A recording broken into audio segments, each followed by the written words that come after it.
It Wasn't a Reindeer, written by Paige.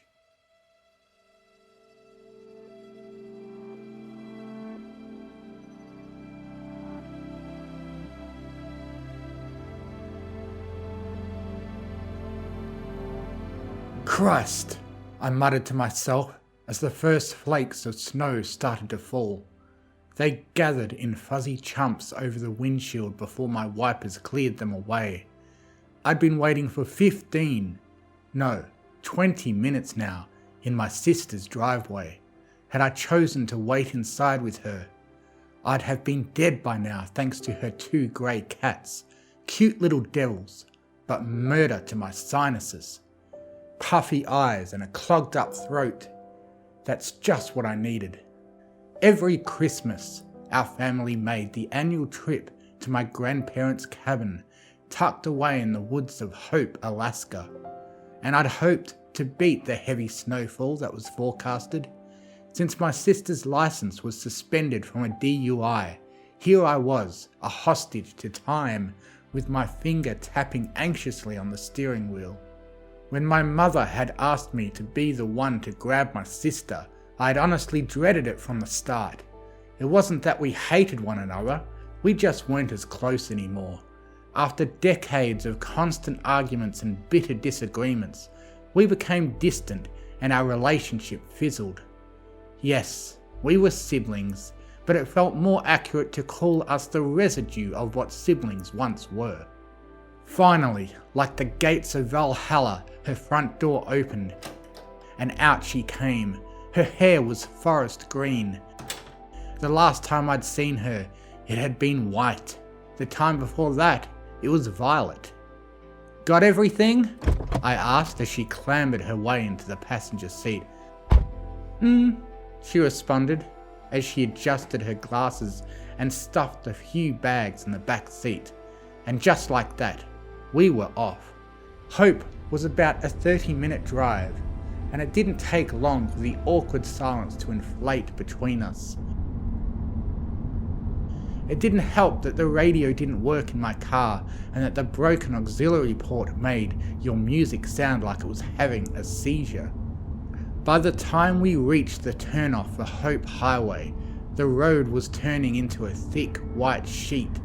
Thankfully, on Christmas Eve night, the long stretch to Hope's small community was quick and vacant. The cabin was tucked away in a fortress of trees 5 miles off the main road. As I made the turn, my sister cracked the window, pulled out a blunt, and lit with a lighter. "Want a hit?" she asked. Snow crunched beneath us. "Not while I'm driving." "It's a straight path. We're practically there already."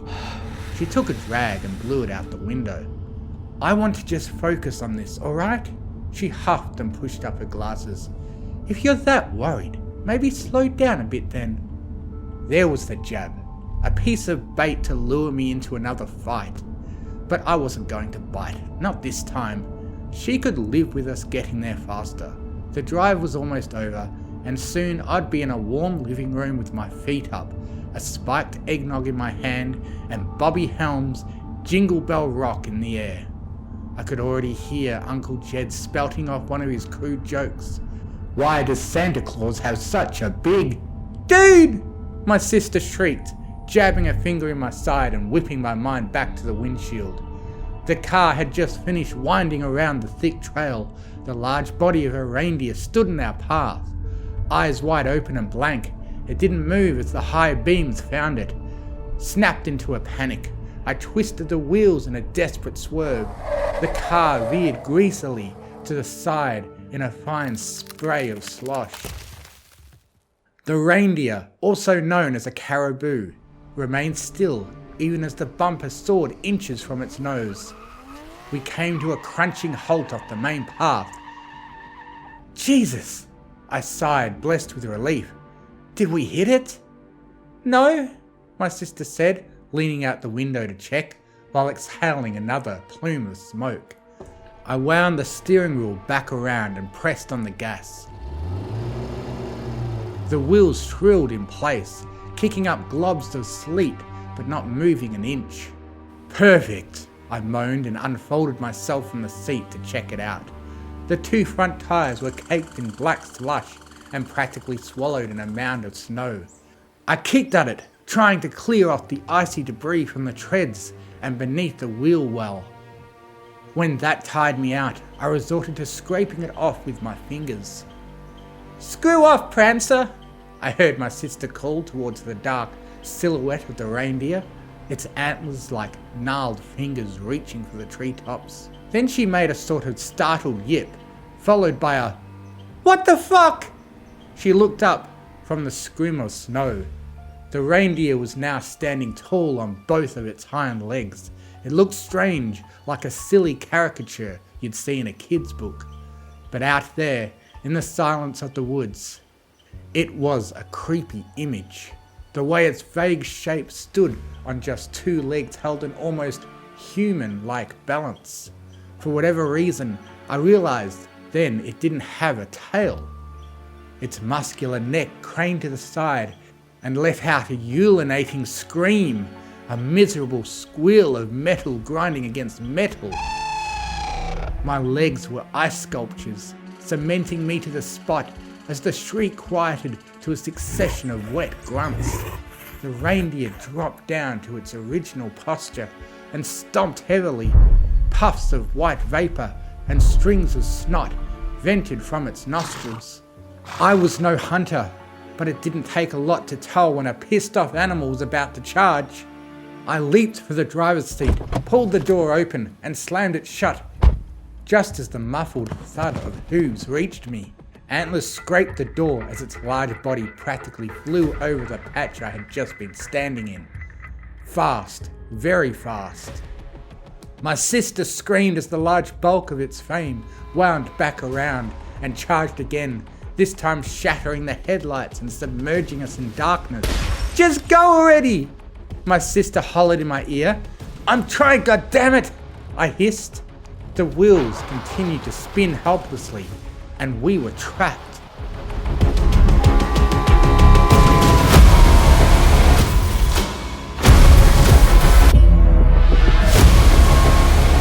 The creature charged again, this time nailing the window.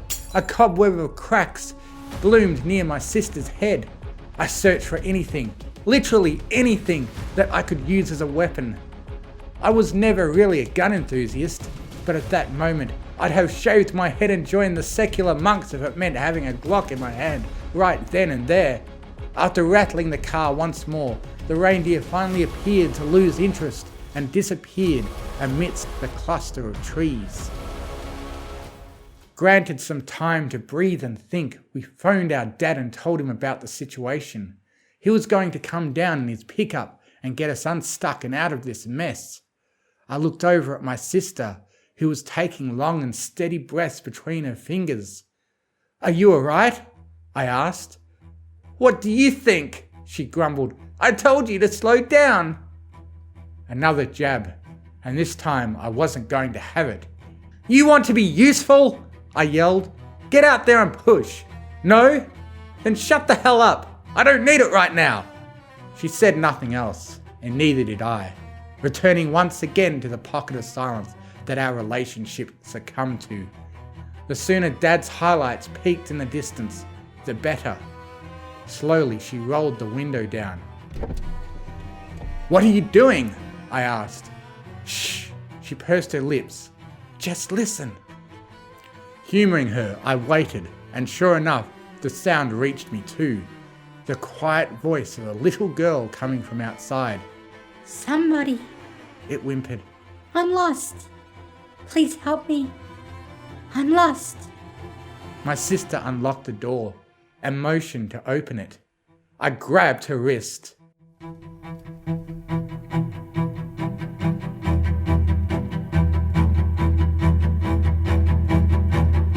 "What are you doing?" she snapped. "There's someone out there." "Just wait a second. It's weird, isn't it?" The voice continued to whine, "Somebody. choking between I'm lost. sobs and pleading Please for help me. someone, anyone to I'm help her. lost. I didn't like the way it Somebody. sounded. I'm lost. The same lasting Please drool help me. between words, the I'm same lost. weeping sounds, Somebody. like someone was lost. hitting repeat on a Please help speaker. me. Something I'm wasn't lost. right, and my instincts were hoisting red flags left and right.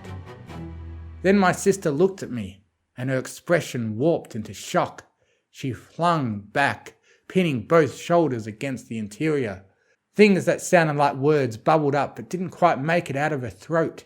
I turned and saw what was looking at me. It had the face of a man surrounded by the mottled fur of a caribou's body.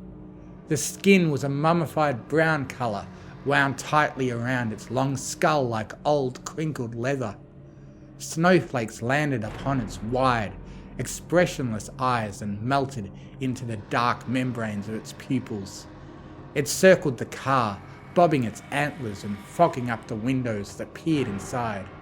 My heart shook the walls of my throat. I locked eyes with my sister, unable to say anything behind the sheer disbelief. I should have grabbed my phone, snapped a photo, recorded a video, anything, but my thoughts were jangled. It then let out some horrible scream. But I didn't see its tight, contorted lips open. The sound was coming from its neck.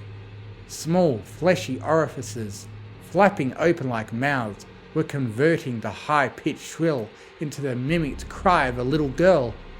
Help me! I'm lost. Help me! Headlights glazed the area. My father's pickup came into view, paving its way down the path. The reindeer, or whatever the fuck it was, ran off, vanishing once again into the snow-covered thicket. Nobody believed us. Why would they? If anybody had told me that story, I would have assumed they were hopped up on some crazy psychedelic. But the reality of what I saw was cold, and it's something I still to this day can't fully swallow. Instead of sleeping that night, my sister and I did some research that led us to the myth of skinwalkers, beings of some sort capable of mimicking voices and disguising themselves as animals to lure people into the woods. After reading other accounts, there wasn't a doubt in my mind what we'd witnessed out there. Every so often that night, I'd stare out the window and eye the yard, wondering if I'd see that leathery face watching from the tree line. Neither I nor my sister ever made that trip again, much to the frustration of my family. But there was a silver lining. She and I have never been closer.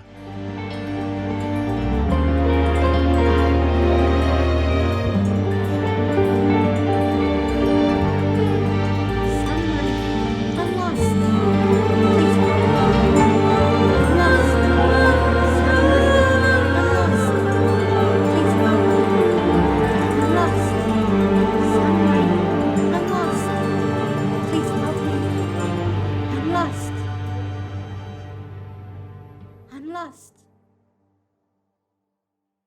Please help me.